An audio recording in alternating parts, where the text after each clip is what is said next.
Exercice de représentation des actions réciproques. Situation de page 13. Julien exerce une force de 350 newtons sur le mur. Nous avons également une échelle à respecter.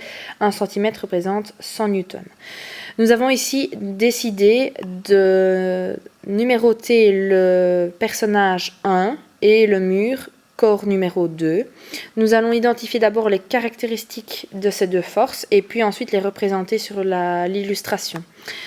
Au niveau du point d'application, donc de la force exercée par le corps 1 sur le corps 2, le corps 1 étant le personnage, il va exercer une force sur le mur, donc le corps numéro 2.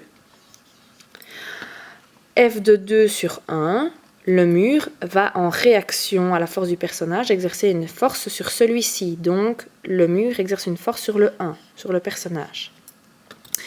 Par rapport à la direction, la personne va pousser horizontalement sur le mur.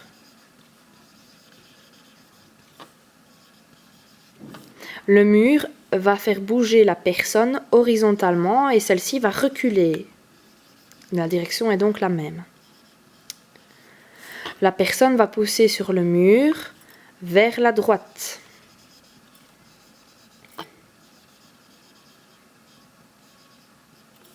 Le mur va pousser la personne vers la gauche. Les sens sont donc bien contraires. L'intensité, on nous la donne dans l'énoncé. F est égal à 350 newtons. Pour les deux forces, étant donné qu'elles ont une intensité égale. Pour la représentation, de nouveau, on n'oublie pas qu'une force se représente par une flèche avec un petit point pour le point d'application.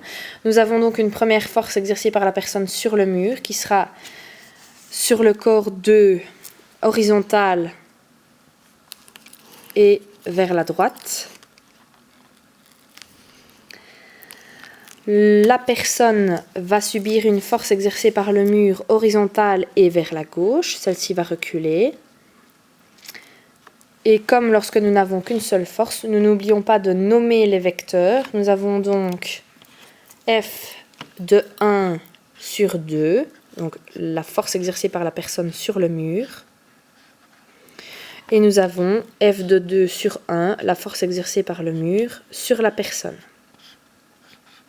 Nous avons donc bien deux forces qui ont un point d'application différent, qui ont une même direction, un sens contraire et une intensité égale. Par rapport à l'échelle qui vous est donnée, vos flèches doivent mesurer ici 3,5 cm, puisque nous vous donnions comme échelle 1 cm représente 100 newtons.